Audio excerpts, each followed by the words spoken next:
Students, how are you? Hope you all are fine. So today we are going to start the fifth video on similarities of triangle. इसके पहले वाले video में हम लोग area theorem start किए थे video number 4 में, और ये जो वीडियो है ये एरिया थ्योरम का कंक्लूडिंग पार्ट है और सिमिलैरिटी ऑफ ट्राइंगल चैप्टर का भी ये कंक्लूडिंग वीडियो है, video number 5।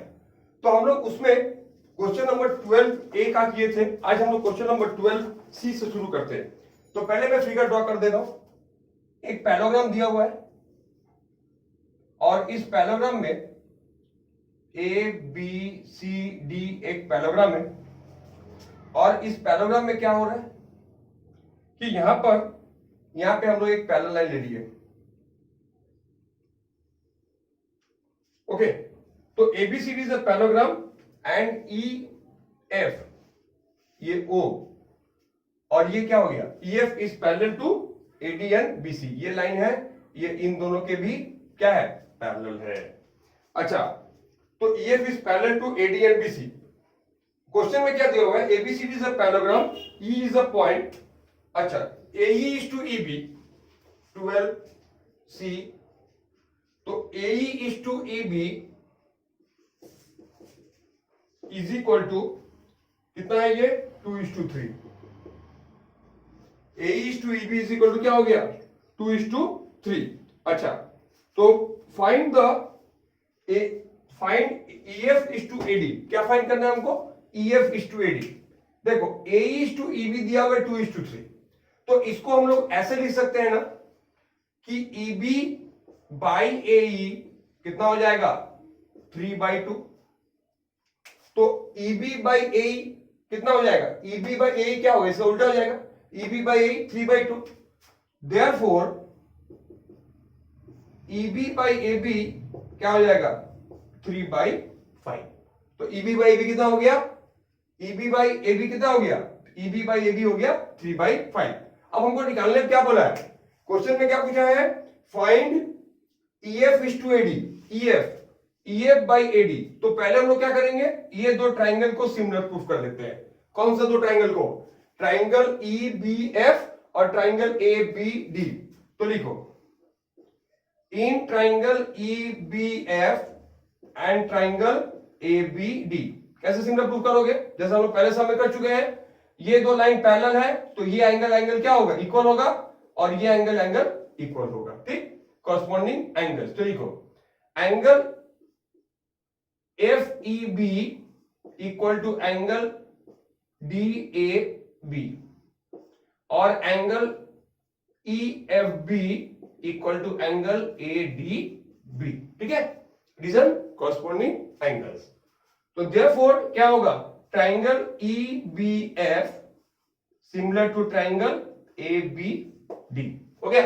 Reason angle property. तो रीजन क्या हो गया, एंगल प्रॉपर्टी।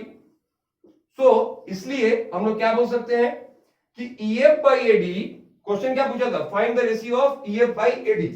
तो EF बाई AD क्या हो जाएगा, EF। ओके स्टूडेंट्स, तो EF बाई AD क्या होगा, वो होगा EB बाई AB। तो EF बाई AD क्या होगा, EB बाई AB। तो EB बाई AB कितना है, 3/5। तो देयरफॉर EF बाई AD भी कितना हो जाएगा, 3/5। ठीक है, तो EF बाई AD कितना निकला, 3/5। Okay students. अच्छा, अब सेकेंड पार्ट में क्या बोला है, area triangle BEF is to area triangle ABD। अब BEF और ABD, अब हमको क्या पूछा है, BEF और ABD ट्राइंगल का रेशियो पूछा है, BEF और ABD। तो देखो, हम लोग चूंकि ये दो ट्राइंगल को सिमिलर प्रूफ कर चुके हैं, ठीक है, तो क्या है, हम लोग ट्राइंगल BEF और ABD को प्रूफ कर चुके हैं। तो ट्राइंगल BEF, अब लिखो area 2 number, area triangle BEF by area triangle ABD कितना होगा स्टूडेंट्स, क्या बोल सकते हैं, हम बोल सकते हैं क्या, EF square by AD square, EF square by क्या, AD स्क्वायर। अब EF बाई AD कितना निकला हुआ है, 3/5। तो यहां भी लिख दो 3 स्क्वायर बाई 5 स्क्वायर, तो कितना आ गया 9:25। कितना बन गया 9:25। तो 9:25 कहां से आया, क्योंकि ये हम लोग इसका दोनों का रेशियो प्रूफ कर दिए। अच्छा अब आते हैं क्या थर्ड पार्ट, क्या बोला है, area triangle ABD and trapezium AEFD. मतलब ये पूरा ट्राइंगल और ये ट्रेपीजियम का रेशियो पूछा है, area of triangle ABD and trapezium AEFD. Okay, तो third part is area triangle ABD. अब देखो area triangle ABD by area triangle BEF कितना हो सकता है, क्या होगा, इसको उल्टा दो 25/9, तो क्योंकि बीईएफ बाई एबीडी कितना था 9/25 था, तो इसमें क्या हो जाएगा उलट जाएगा। अब ट्रेपीजियम एईएफडी का एरिया कैसे निकलेगा स्टूडेंट्स, ट्रेपीजियम एईएफडी का एरिया कैसे निकलेगा, उसके लिए हमको क्या करना होगा, उसके लिए हमको देखो, तो देयरफॉर एरिया ट्राइंगल एबीडी तो ठीक है बाय एरिया ट्रेपीजियम, क्या ट्रेपीजियम कौन सा है, trapezium AEFD, trapezium AEFD. Okay, तो ये आ गया trapezium AEFD. Okay, is equal to क्या मिलेगा, तो एईएफडी ट्रेपीजियम क्या हो जाएगा, डी इज इक्वल टू क्या मिलेगा बोलो, 25/25 माइनस 9। ठीक है, समझ में क्या, तो क्या कर रहे हैं हम लोग, 25/25 माइनस 9 इक्वल टू 25/16। ओके, तो area triangle ABD by area trapezium AEFD क्या हो गया 25/25 माइनस 9 इज इक्वल टू 25/16। ठीक है, तो 25/16 किसका निकला area, area of the trapezium. क्यों, क्योंकि ये पूरे ट्राइंगल के एरिया 25 है और ये छोटे ट्राइंगल के एरिया 9 है, तो अगर इसको सब्ट्रैक्ट कर देंगे तो हमको क्या मिल जाएगा, area of this trapezium. Okay students, अच्छा fourth part is area triangle FEO and OBC. अब देखो इसका फोर्थ पार्ट क्या बोला है, area triangle FEO and OBC. अब मतलब क्या, कौन सा ट्राइंगल, ये एफईओ और ये ओबीसी, ये दोनों का। तो पहले हम लोग क्या करते हैं, हमको पता है कि ईएफ बाई एडी कितना है, ईएफ बाई एडी है 3/5 और एडी और बीसी का तो लेंथ इक्वल होगा ना, क्योंकि एडी बीसी क्या है, पैरेललोग्राम के ऑपोजिट साइड्स है। तो पहला एक चीज लिख लो, क्या होगा बोलो तो, कि EF by AD is equal to EF by BC equal to 3/5। ठीक है, समझ में आ गया, तो रीजन क्या होगा, opposite sides of parallelogram, opposite sides of parallelogram BC और एडी इक्वल होगा, क्यों, because they are opposite sides of parallelogram. अच्छा, अब हम लोग क्या करेंगे, इन दो ट्राइंगल को आराम से सिमिलर प्रूव कर सकते हैं। तो लिखो in triangle FEO and triangle BOC. ठीक है, in triangle FEO and triangle क्या बीओसी। ओके, तो क्या करेंगे बोलो, क्या होगा, ये दोनों एंगल क्या होगा, लिखो angle F O E equal to angle BOC, reason vertically opposite angle, और angle F E O is equal to angle O C B. मतलब कौन सा एंगल की बात कर रहा हूं मैं, देखो हम बोल रहे हैं ये एंगल और ये एंगल, ये और ये, इनको क्या कहते हैं, इनको कहते हैं alternate angle, because this lines are parallel. तो इसका रीजन लिखना वर्टिकली ऑपोजिट, इसका रीजन लिखना क्या, ऑल्टरनेट एंगल्स। देयरफॉर इसलिए क्या होगा, triangle FEO similar to triangle OBC, angle property हो गया। तो देयरफॉर एरिया ट्राइंगल, तो एरिया का रेशियो क्या होगा, अब लिख लो area triangle FEO by area triangle OBC क्या होगा, EF square by BC square, मतलब 3 स्क्वायर बाई 5 स्क्वायर, मतलब 9/25। ठीक है, तो ये हो गया हम लोग का। अच्छा, अब आते हैं क्वेश्चन नंबर 13, एक बहुत इंटरेस्टिंग सम है, क्वेश्चन नंबर 13। तो if you have not written please pause the video and write it down. Now we are moving to question number 13।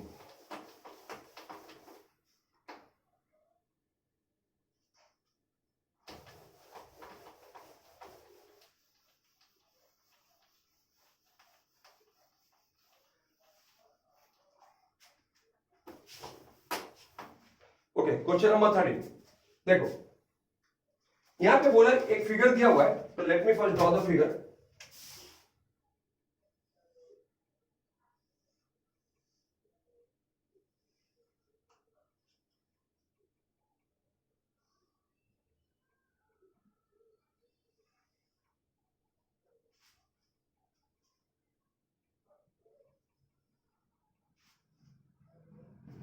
Okay, नाम क्या दिया हुआ है देख लेते हैं, A B C Q P C D. Okay, तो ये एक पैलोग्राम है एबीसीडी। एबीसीडी क्या है? एक पैलोग्राम है, और इसका जो, और इसको हम लोग प्रोड्यूस कर दिए हैं, and A B and this are produced at meet at P such that, और दिया क्या है देखो, in the adjoining figure ABCD is a parallelogram, और क्या दिया हुआ, बीपी इज टू पीसी कितना होगा 1:2। बीपी इज टू पीसी क्या होगा 1:2, और एरिया ट्राइंगल सीपीक्यू मतलब इस ट्राइंगल का, और क्या दिया हुआ है, area triangle CPQ equal to 20 centimetre square. ठीक है, तो find area triangle BPQ, CDP और पैलोग्राम एबीसीडी। क्या क्या फाइंड करना है, इस बीपीक्यू का एरिया निकालना है, इस सीडीपी का एरिया निकालना है, और इस पैलोग्राम का एरिया फाइंड करना है। ओके स्टूडेंट्स, तो लेट्स स्टार्ट। देखो, इस सम में हम लोग एक कंस्ट्रक्शन करेंगे। क्या है कंस्ट्रक्शन, देखो, तो ये हो गया x, ठीक है, हम लोग एक b, तो पहले हम लोग कंस्ट्रक्शन क्या कर रहे हैं, लिखो construction, draw qx perpendicular to bc। ठीक है, क्या किया परपेंडिकुलर कंस्ट्रक्शन हम लोग, draw qx perpendicular to bc। हो गया, तो अब देखो, area triangle BPQ, area triangle BPQ by area triangle CPQ कैसे निकलेगा। एरिया ट्राइंगल का हम लोग तो अभी तक तो एरिया थ्योरम से करते आ रहे हैं, पर एरिया का नॉर्मल फॉर्मूला क्या है, एरिया ट्राइंगल का हाफ बेस इनटू हाइट। ठीक, तो यहां अगर हम लोग इस ट्राइंगल की बात करें, चूंकि ये परपेंडिकुलर है, तो ये बेस क्या लोगे बीपी, और हाइट क्या लोगे क्यू एक्स। ठीक है, तो क्या निकला एरिया का formula BP into Q x. अब इस ट्राइंगल की बात करते हैं, तो यहां पर बेस क्या होगा सीपी, और इसका भी ऑल्टीट्यूड होगा क्यू एक्स। अच्छा, मैं बता दूं एक बात, अगर मान लो ऑब्ट्यूज एंगल ट्राइंगल है, तो उसका ऑल्टीट्यूड क्या होता है, ट्राइंगल के बाहर हो जाता है। तो ये जो सीपीक्यू ट्राइंगल है, ये ऑब्ट्यूज एंगल ट्राइंगल है, ये एंगल पी 90 डिग्री से बड़ा है, इसीलिए इसका ऑल्टीट्यूड क्या होगा, तो ये जो ऑल्टीट्यूड होगा वो बीपीक्यू ट्राइंगल का भी होगा और सीपीक्यू ट्राइंगल का भी होगा। ठीक है, क्लियर। तो अगर हम इसको काट देते हैं तो क्या मिलता है हमको, ये हाफ हाफ कट गया, क्यू एक्स क्यू कट गया, तो क्या मिला बीपी बाई सीपी। ओके, अच्छा, अब यहां पर देखो, एरिया ट्राइंगल बीपीक्यू तो हमको नहीं पता, पर इसका वैल्यू दिया हुआ है 20, और बीपी बाई सीपी कितना दिया हुआ है 1/2। तो इसको सॉल्व करने से क्या मिलेगा, area triangle BPQ equal to 10 centimetre square. ठीक है, कितना मिला 10 सेंटीमीटर स्क्वायर, क्या मिला एरिया ट्राइंगल बीपीक्यू। अब सीडीपी का एरिया पूछा है, तो सीडीपी और बीपीक्यू देखो, हम लोग क्या करेंगे, अब सीडीपी और बीपीक्यू को सिमिलर प्रूफ करेंगे। ठीक है, कैसे प्रूफ करेंगे, इसको मैं बोल रहा हूं तो खुद लिख लेना, इन ट्राइंगल सीडीपी, लिखो in triangle CDP and triangle BPQ, ये दो एंगल इक्वल है, मतलब angle CPD equal to angle BPQ. ठीक है, रीजन क्या होगा जानते हो, वर्टिकली ऑपोजिट एंगल। और चूंकि ये पैलोग्राम है, तो ये लाइन और ये लाइन तो पैरेलल होगा ही, तो ये एंगल और ये एंगल भी इक्वल होगा। और लिख दो angle D P D C equal to angle P Q B. ठीक है, इसका रीजन क्या होगा, ऑल्टरनेट एंगल्स। ठीक, अच्छा, इसलिए तो देयरफॉर हम क्या बोल सकते हैं कि triangle BPQ is similar to triangle CDP. Reason, ठीक है, रीजन पता है, एंगल एंगल प्रॉपर्टी। तो एरिया ट्राइंगल सीडीपी, क्योंकि सीडीपी निकालना उसको ऊपर लिखते हैं, CDP by area triangle BPQ क्या होगा, क्या बोल सकते हैं, ये वाला लेंगे बीपी स्क्वायर। अच्छा, सीडीपी क्या होगा, बीपी सीडीपी तो नीचे लिए ना, तो इसको जरा चेंज कर दो, इसको लिखो PC square by BP square. Okay, अब देखो स्टूडेंट्स, एरिया ट्राइंगल बीपीक्यू कितना निकला था हम लोग का 10, इसका कितना निकला था 10, तो ये क्या आएगा, एरिया ट्राइंगल सीडीपी बाई 10, और ये क्या होगा, बीपी बाई पीसी क्या होता है 1:2, स्क्वायर करने से क्या मिलेगा 2/1, तो 2/1 का स्क्वायर मतलब 4/1, ठीक है, तो वो हो जाएगा 4/1। तो area triangle CDP equal to 4 into 10 40 centimetre square. Okay, please note it down. तो एरिया ट्राइंगल सीडीपी कितना निकला हम लोग का 40 centimetre square. Okay, now we are moving to the next part, that is the पूरा पैलोग्राम का area पूछा है। अब किसका एरिया पूछा है, पूरे पैलोग्राम का। तो देखो, हम लोग क्लास 9 में एक चैप्टर किए थे एरिया थ्योरम, वहां भी एक एरिया थ्योरम था, ठीक है, पर इससे अलग है ऑब्वियसली। तो उसमें एक प्रॉपर्टी था क्या कि if triangle and parallelogram are on the same base and between same parallel, then area of parallelogram is twice the area of triangle. ठीक है, तो यहां पर देखो ट्राइंगल डी क्यू सी और पैलोग्राम एबीसीडी, ये दोनों का बेस सेम है। कितना है बेस, एबी सीडी, और दोनों बिटवीन सेम पैरेलल। तो इसका मतलब ये जो पैलोग्राम का एरिया होगा वो ट्राइंगल डी क्यू सी का एरिया का ट्वाइस होगा। ठीक है, तो पहले हम लोग ट्राइंगल डीसीक्यू का एरिया निकालते हैं। तो एरिया ट्राइंगल डीसीक्यू क्या होगा, एरिया ट्राइंगल डीसीक्यू क्या होगा बोलो, area triangle DPC plus area triangle PCQ. तो डीपीसी कितना हुआ, डीपीसी कितना आया था, अब तुम लोग याद करो, इसका एरिया निकला था 40, इसका एरिया निकला था 20, इसका एरिया निकला था 10, ये खाली इसका एरिया 20 दिया हुआ था। तो ये हो गया 40 प्लस 20 कितना आ गया 60 सेंटीमीटर स्क्वायर। ओके, तो एरिया ट्राइंगल डीसीक्यू कितना निकल गया 60। तो अगर एरिया ट्राइंगल डीसीक्यू 60 निकला तो पूरे पैलोग्राम का एरिया क्या होगा। अब लिखो area of parallelogram ABCD, area of parallelogram ABCD is equal to 2 into area triangle DCQ, मतलब 2 इंटू 60 कितना हो जाएगा 120 सेंटीमीटर स्क्वायर। और यहां पर वो रीजन लिख लेना जो क्लास 10 में लिखते थे, triangle and parallelogram on the same base and between same parallels.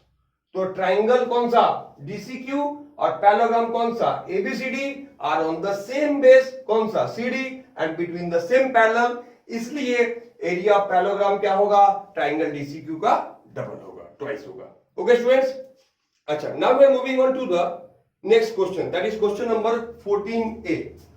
Okay, question number 14A, very simple some.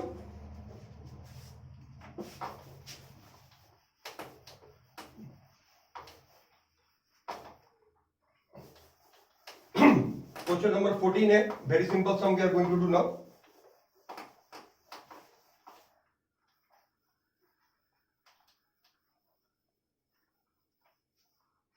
Okay, question number 14A, देखो एक फिगर दिया हुआ है, क्या है फिगर में,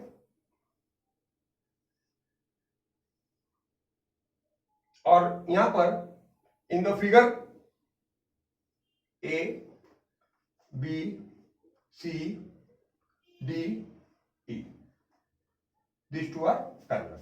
Okay, so in the figure given below, DE parallel to BC and the area of the triangle ADE, तो इसमें क्या बोला है, गिवन क्या है, area triangle ADE is to area triangle, sorry trapezium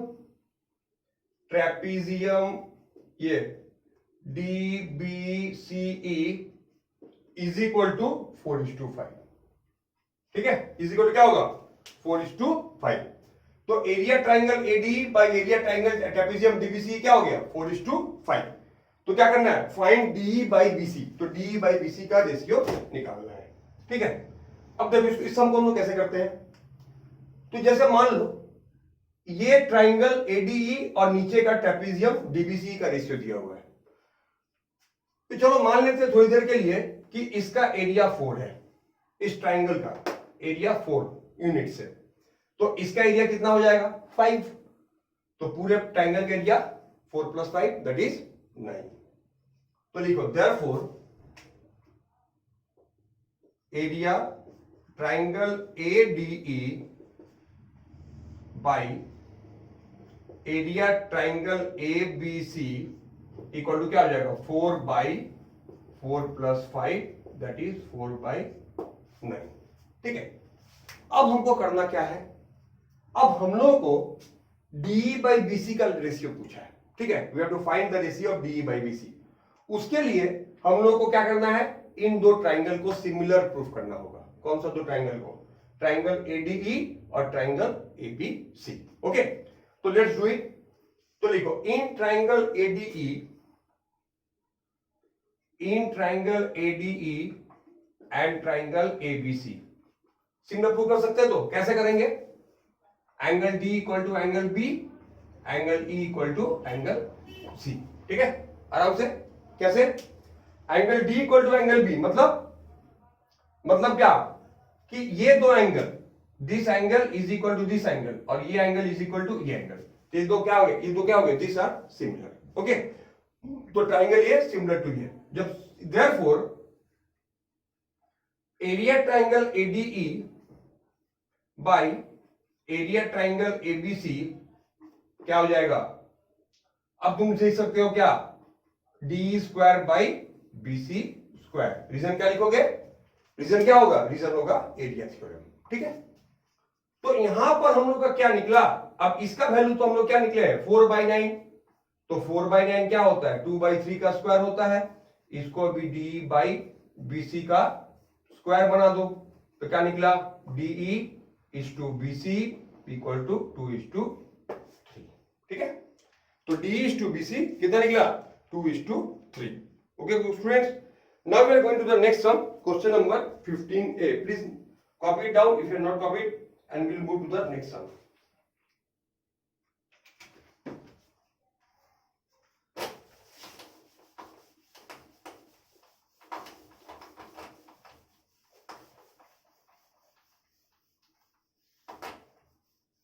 Okay, now we are going to the next sum 15a. Okay, तो 15a sum में चलते हैं, क्वेश्चन नंबर 15a। अच्छा देखो 15a में क्या बोला है, अच्छा in the figure ABCD is a trapezium. तो पहले मैं फिगर ड्रॉ कर दे रहा हूं। अच्छा सिंपल सम है,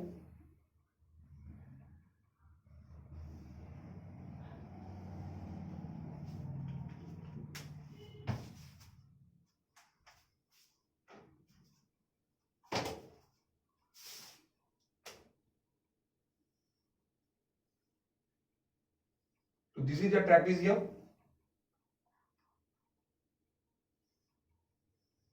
ओके, अच्छा question is in the trapezium ABCD, देखो ये ट्रेपेजियम दिया हुआ है ए बी सी और डी।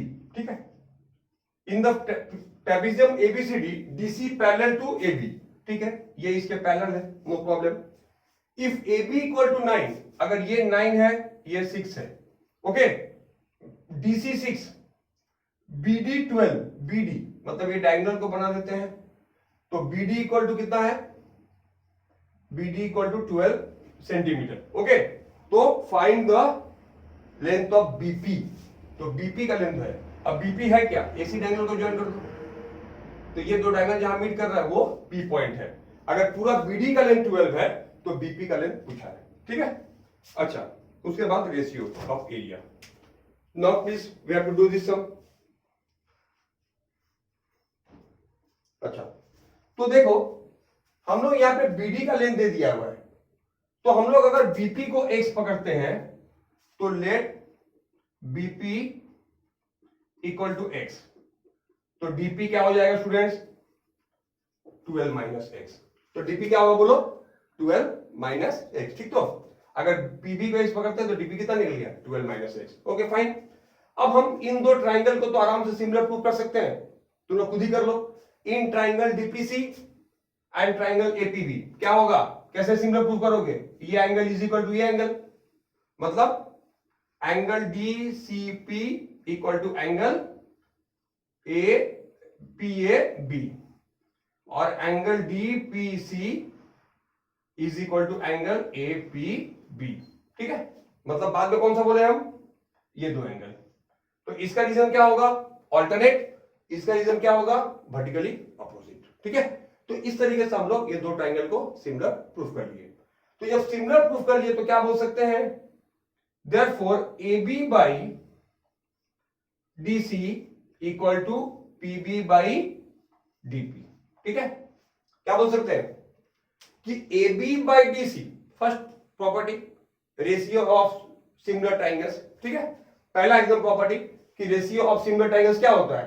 कि ratio of the corresponding sides. ठीक है, तो if two triangles are similar then the corresponding sides are proportional. तो AB की जगह पर क्या बैठाओगे आप बोलो? तो 9/6। PB क्या पकड़े थे हम लोग? x, और ये क्या है? 12 minus x. Now you can solve it and you will get the value of PB equal to, तो ये आएगा कितना?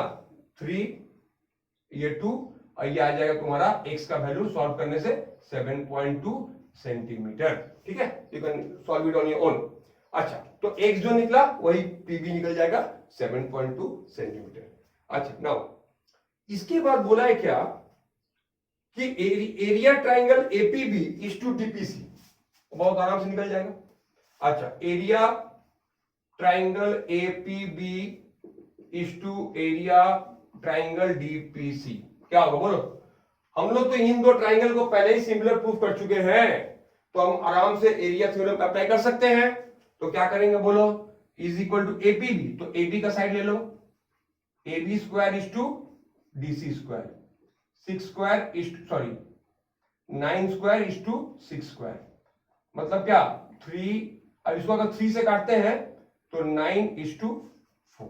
ठीक है, तो क्या बचेगा? स्क्वायर हटाने से 3/2, स्क्वायर करने से क्या आएगा? 9/4। ये जैसे 81 जैसे भी तुम लोग काट लो। ठीक है, ये आएगा 9/4।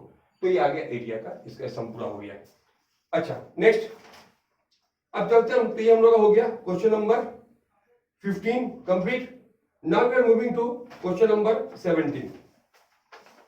Okay, after 15 we are now going to question number 17। ठीक है, तो ये 17 नंबर क्वेश्चन मैं लिख रहा हूं बोर्ड पे, ध्यान दीजिए। अच्छा, तो please question number 17।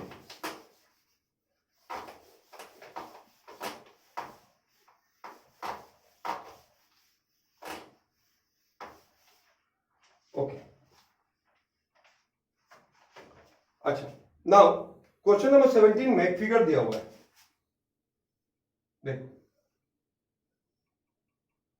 A B C, angle B 90 degree है और यहां से एक ऑल्टीट्यूड बढ़ा है, एंगल डी भी सॉरी यहां पर एंगल ई जो है वो भी क्या है?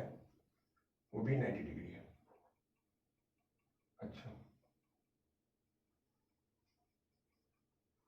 अच्छा हो गया, और ये क्या बन गया? ये बन गया डी। अच्छा, ABC is a right triangle, angle B equal to 90 degree, क्या कह दिया हुआ? एबीसी राइट एंगल ट्राइंगल है, एंगल बी 90 डिग्री, और क्या? डीई, और क्या दिया हुआ? DE perpendicular to AC. पहला चीज प्रूव करना है क्या? कि triangle ADE similar to triangle ACB. Okay, तो let's do it. In triangle ADB ADC sorry ADE and triangle ABC, तो हम लोग यहां पे क्या कर रहे हैं? क्या क्या ले रहे हैं? दो ट्राइंगल ले रहे हैं, कौन कौन? ट्राइंगल एडीई और क्या? और ट्राइंगल एबीसी। क्या मिलेगा उसमें? इसमें क्या मिलेगा बोलो? देखो, पहला चीज क्या है? Angle AED equal to angle ABC, ये हो गया पहला चीज। इसको क्या कहते हैं? रीजन क्या होगा, ये भी 90, ये भी 90, both are 90 degree, both are right angles. और क्या बोल सकते हो, ये दोनों का क्या है, कॉमन एंगल है, angle D A equal to angle B A C. Reason क्या लिखोगे, कॉमन एंगल्स, ठीक है। तो देयरफॉर इसलिए triangle ADE similar to triangle ABC. तो क्या होगा, triangle ADE similar to triangle ABC, prove हो गया। हा? अच्छा, अब क्या पूछा है, सेकेंड पार्ट में बोला है क्या, देखो 2 number, if AC is equal to 13 centimetre, अच्छा BC equal to 5 centimetre, AE equal to 4 centimetre, find DE और AD। क्या करने को बोला है, फाइंड, क्या करना है, फाइंड DE फाइंड करना है और AD फाइंड करना है, ठीक है। अच्छा, पहले देखो ट्राइंगल ABC का 2 साइड दे दिया है, क्या क्या दिया हुआ है, ट्राइंगल AC और BC। तो पहले हम लोग क्या करेंगे, पाइथागोरस थ्योरम से हम लोग पहले AB का लेंथ फाइंड कर लेते हैं, ठीक है। तो देखो in triangle ABC, AB square क्या होगा, AC square minus BC square, ठीक है। रीजन पता है, Pythagoras theorem, 13 square minus 5 square 169 minus 25 मतलब 144। तो AB कितना आ गया, AB आ गया 12, ठीक है स्टूडेंट्स। तो AB का लेंथ कितना निकल गया, 12। अब चूंकि हम लोग ये 2 ट्राइंगल को सिमिलर प्रूफ कर चुके थे, तो अब जरा रेशियो बनाओ। तो DE बाई, तो DE क्या है, कॉमन एंगल है, तो DE by BC equal to 90 degree opposite में क्या साइड है, AD बाई AC।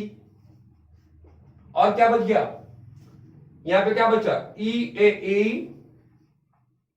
बाई, यहां पे BC AB क्या बचा, AB AE बाई AB, ठीक है। ये क्या होगा, क्योंकि ये 2 ट्राइंगल सिमिलर है तो इसको क्या कहेंगे, corresponding sides of similar triangles are proportional, ठीक है। ये हम लोग वीडियो नंबर 1 और 2 में इसके बारे में डिस्कस कर चुके हैं। अब जो जो वैल्यूज दिया हुआ पता बैठाओ। अच्छा, किसका लेंथ नहीं पता हमको, हमको डी का लेंथ नहीं पता, ओके फाइन। तो यहां पर लिख दो डी बाई बीसी कितना है, बीसी हम लोग कितना दिया हुआ है, बीसी दिया हुआ है 5, ओके। एडी, एडी का लेंथ नहीं पता, एडी बाई एसी, एसी कितना दिया हुआ है 13, ये भी ठीक है। और एई, एई का भी लेंथ नहीं, किसका लेंथ, एक लेंथ दिया हुआ है एई, एई का लेंथ दिया हुआ है 4, और यहां पर एई के साथ में कॉरस्पॉन्डिंग क्या है, एबी, एबी का लेंथ दिया हुआ है कितना, और एबी का लेंथ दिया हुआ हम लोग कितना निकाला अभी, एई का लेंथ निकाले 12, ठीक है। समझ में आ गया, सिंपल। तो अगर हम ये तो काटने से कितना है 3 आ गया। तो अगर तुम फर्स्ट और लास्ट को कंपेयर करोगे, इक्वेट करोगे मतलब, तो d by 5 equal to 1 by 3, तो यहां से d कितना निकल गया स्टूडेंट बोलो फट से, 5 बाई 3, ठीक है। मिक्स फ्रैक्शन में कर लेना। और अगर इन दोनों को इक्वेट करोगे तो एक ही बार में AD कितना निकल जाएगा 13 बाई 3, ठीक है। तो D का लेंथ कितना निकला 5 बाई 3, उसको मिक्स फ्रैक्शन में लिख लेना, और AD का लेंथ कितना निकला 13 बाई 3, उसको भी मिक्स फ्रैक्शन में लिख लेना। तो AD और D का लेंथ मिल गया। अब क्या बोला है कि find the, okay, area triangle ADE by quadrilateral BCED। अब देखो, अब प्रॉब्लम क्या हुआ, ADE बाई BCED, ठीक है। अच्छा, तो ADE बाई BCED कैसे निकालेंगे, मतलब ये ट्राइंगल और ये क्वाड्रिलेटरल का एरिया पूछा है। तो पहले हम लोग क्या करते हैं, ये ट्राइंगल और पूरे ट्राइंगल का एरिया निकाल लेते हैं, है ना। तो लिखो, तो area triangle ADE by area triangle ABC, आराम से हम लोग एरिया में अप्लाई कर सकते हैं, क्योंकि इन दोनों को हम लोग तो सिमिलर बहुत पहले ही प्रूव कर चुके हैं। इज इक्वल टू क्या होगा, किसका साइड पता था हमको, AE बाई AB का साइड पता था, तो यहां लिख दो AE square by AB square. क्या होगा, नेक्स्ट स्टेप में लिखना 4 बाई 12 का स्क्वायर मतलब 1 बाई 3 का स्क्वायर, मतलब कितना आ गया 1 बाई 9, ठीक है। समझ में आ गया, एरिया थ्योरम से हम ऐड कर दिए। तो ए बाई ए बी का वैल्यू कितना था 4/12, 4²/12 काट टूट कितना आएगा 1/9। ठीक है, अब जब सोचो कि ये रेशियो किसका है, इस ट्राइंगल का और भरे ट्राइंगल का। तो अगर मान लेते हैं कि ये जो ट्राइंगल है, छोटा सा ट्राइंगल, इसका अगर एरिया 1 है और पूरे ट्राइंगल का एरिया 9 है, तो ये जो बीच का जो क्वाड्रिलेटरल बचेगा उसका एरिया कितना होगा स्टूडेंट्स, इजी 9 - 1। ठीक है, तो रेशियो कैसे निकलेगा, तो area triangle ADE is to area triangle ABC equal to 1:9 - 1, मतलब 1:8। ठीक है, तो ये जो 1:8 निकला, ये क्या निकला, ये हो गया हम लोग का एरिया ऑफ ए एरिया का ratio. Okay, area of triangle ABC नहीं, यहां पर होगा क्वाड्रिलेटरल DECB, क्वाड्रिलेटरल DECB। ठीक है, उसका एरिया ए निकला। अच्छा students, please note it down and now we'll move to the next sum. Okay, so now we are moving to the next sum. Please copy down properly, and now we are moving to the next sum.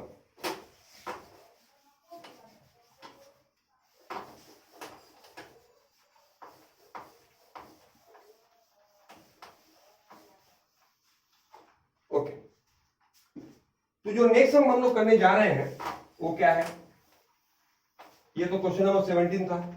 ठीक है, 17 हम लोग किए। अब जो next हम लोग करने जा रहे हैं, अब हम लोग स्टार्ट कर रहे हैं क्या, स्केल फैक्टर के सम्स। स्केल फैक्टर, देखो स्केल फैक्टर क्या होता है, तुम लोग ये स्केल फैक्टर कहां देखे हो अभी तक, ज्योग्राफी में, मैप में लिखा रहता ना 1:50,000, टोपोसिट करते हो या मैप करते हो तो 1:50,000, बहुत तुम देखोगे ऐसा लिखा हुआ मिलता है 1:50,000। इसका मतलब क्या होता है, इसका मतलब क्या होता है, मैप के नीचे या टोपोसिट के नीचे लिखा रहता है, व्हाट डज दैट मीन।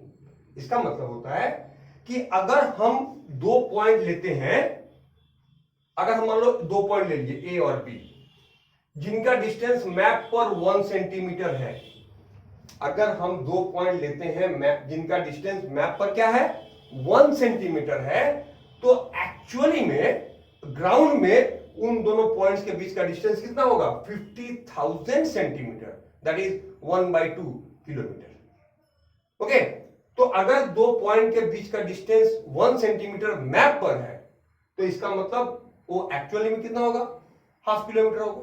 अगर 2 सेंटीमीटर है तो 1 किलोमीटर होगा, एंड सो ऑन। तो इसको कहते हैं स्केल फैक्टर। तो एक्चुअली हम बता दें स्केल फैक्टर का फॉर्म, अगर मान लो कहीं भी 1:, मान लो 20,000 है, इसका मतलब क्या होता है 1 centimetre on map is equal to 20,000 centimetre on ground. और जब एरिया निकालोगे तो 1 सेंटीमीटर स्क्वायर क्या हो जाएगा 20,000 स्क्वायर सेंटीमीटर स्क्वायर हो जाएगा। ठीक है, वॉल्यूम निकालने में दोनों का क्यूब हो जाएगा। तो हम लोग एक दो सम कर लेते हैं इस टॉपिक पे। तो अगला जो क्वेश्चन हम लोग का है वो है question number 20। On a map drawn to scale factor 1:50,000,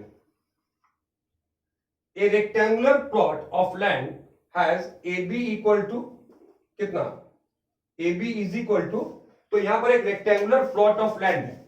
कैसा रेक्टेंगुलर प्लॉट ऑफ लैंड है, तो एक रेक्टेंगुलर प्लॉट ऑफ लैंड है जहां पर AB का लेंथ कितना दिया हुआ है, पर AB इज इक्वल टू, देखो यहां पर AB इज इक्वल टू दे दिया हुआ है कितना 6 सेंटीमीटर, मतलब एक रेक्टेंगुलर प्लॉट है ABCD।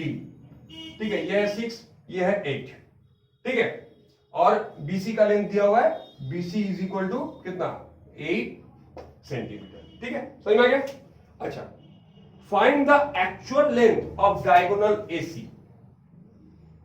Actual length of diagonal AC और फिर एरिया ऑफ द प्लॉट।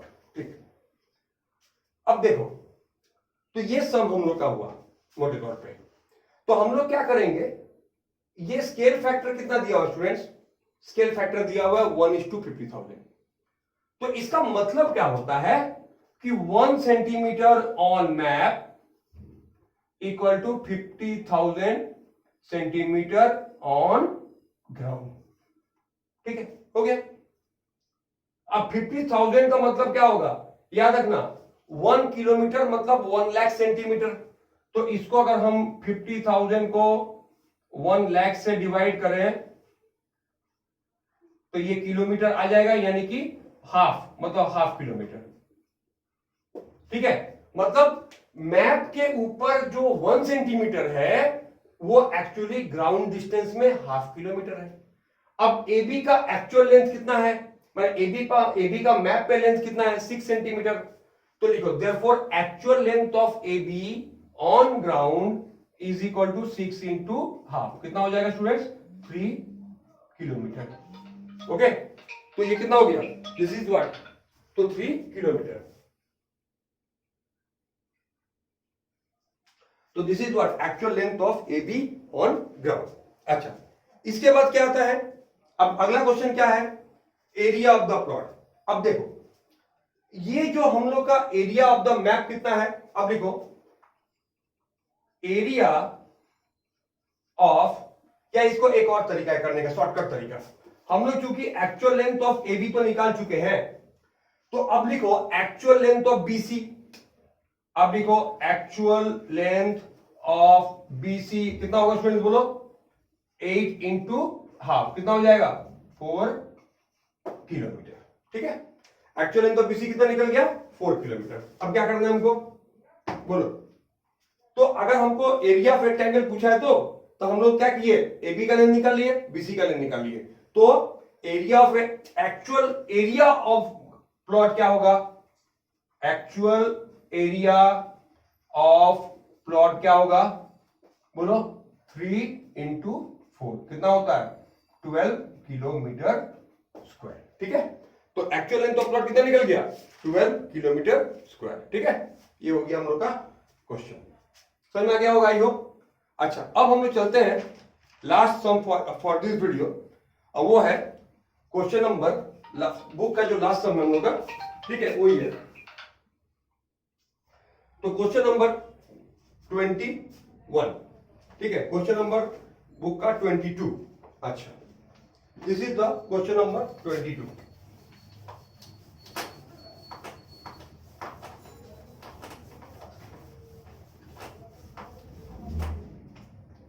ये हो गया हम लोग का क्वेश्चन नंबर 22।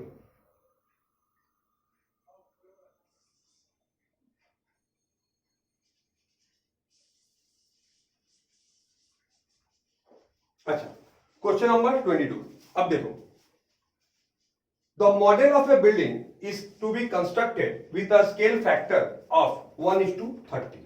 ठीक है, क्या बोला है, स्केल फैक्टर कितना दिया हुआ है, स्केल दिया 1:30। मतलब एक बिल्डिंग है, एक बिल्डिंग बनाना है तो उसके पहले एक मॉडल बनाना होगा। तो मॉडल का एक्चुअल बिल्डिंग के साथ में स्केल फैक्टर रिलेशन है 1:30। मतलब अगर मॉडल में कोई चीज 1 सेंटीमीटर का है तो बिल्डिंग में 30 सेंटीमीटर का बनेगा। अगर मॉडल में कोई चीज 1 मीटर का है तो बिल्डिंग में 30 मीटर का बनेगा। तो ये होता है। अच्छा, इसमें बोला क्या, height of the model is 80 centimetre. अगर मॉडल का हाइट 80 सेंटीमीटर है तो पूरे बिल्डिंग का हाइट क्या होगा। तो सिंपल सी बात है, स्केल फैक्टर दे दिया कितना, 1:30। अब लिखो therefore 1 centimetre on model equal to 30 centimetre on building. Okay, therefore actual height of the building क्या होगा, मॉडल का एक्चुअल हाइट कितना है 80 इंटू 30, तो कितना है 2400 सेंटीमीटर, यानी कि 24 मीटर। ठीक है, तो 24 मीटर क्या निकला, actual height of the building. Second part बोला है क्या, if the volume of A tank on the top of the building.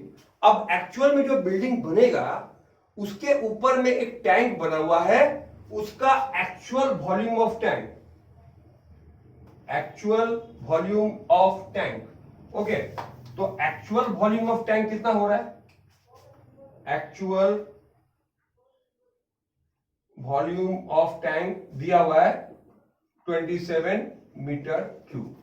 अब देखो, अब क्या सोचो, इसको अगर हम उल्टा दें, 30 centimetre on building equal to 1 centimetre on model. ठीक, तो सही में आ गया? तो 30 cube centimetre cube on building. अब अगर मान लो कोई चीज का वॉल्यूम बिल्डिंग में 30 क्यूब होगा तो मॉडल में कितना होगा? सिर्फ 1 क्यूब होगा, क्योंकि 1 का क्यूब तो 1 ही होता है। हो गया। अब अगर इसको तुमको मीटर क्यूब में लाना है तो क्या करना होगा बोलो? 30 क्यूब का मतलब क्या होता है? 27 इंटू 10 क्यूब और बाई 10 6। ठीक है, 1 metre cube equal to 10 to the power 6 centimetre cube. याद रखना, याद है तुम लोगों को? तो इसको 10 6 से डिवाइड किए तो ये मीटर क्यूब बन गया, इज इक्वल टू, ये तो वही रहेगा 1 सेंटीमीटर क्यूब। अब सोचो, अब ये क्या आया? इसको डिवाइड करके 27 by 1000 metre cube equal to 1 centimetre cube. इसलिए अब ये चीज उधर ले जाओ तो 27 मीटर क्यूब क्या बन जाएगा स्टूडेंट? 1000 सेंटीमीटर क्यूब, यानी कि 1 लीटर। ठीक है, मैं फिर समझा दे रहा हूं, सिंपल कैलकुलेशन है। मैंने स्केल फैक्टर को उल्टा कर दिया क्योंकि इसमें को मॉडल का लेंथ पूछा है। तो 1:30 का मतलब क्या होता है? 1 सेंटीमीटर अगर मॉडल में है तो 30 सेंटीमीटर बिल्डिंग में होगा। इसको उल्टा दो, मतलब क्या निकलेगा? 30 सेंटीमीटर अगर बिल्डिंग में है तो 1 सेंटीमीटर मॉडल में होगा। सिंपल। अब चूंकि वॉल्यूम की बात है, सबको क्यूब कर दो, तो 30 क्यूब सेंटीमीटर क्यूब, यहाँ पे 1 क्यूब नहीं लिखोगे तो कोई फर्क नहीं पड़ता है, 1 का क्यूब 1 ही होता है, is equal to 1 centimetre cube. अब हमको चूंकि क्वेश्चन में बोला है कि एक्चुअल वॉल्यूम मीटर क्यूब में, तो हम क्या करेंगे? इसको मीटर क्यूब कन्वर्ट कर दिए। जब इसको मीटर क्यूब कन्वर्ट कर दिए तो क्या बन गया? तो ये बन गया 1 लीटर। तो अब क्या लास्ट में क्या लिखोगे? Therefore volume of the tank on the model, model पर जो टैंक बन रहा है उसका वॉल्यूम कितना होगा? सिर्फ 1 लीटर होगा। ओके स्टूडेंट्स, तो I think this is clear, and by this sum we are ending the topic of similarities of triangle. I hope you have seen all the videos, and please see this video also and do the remaining sum and practice more and more sum. Okay students, till then have a nice day.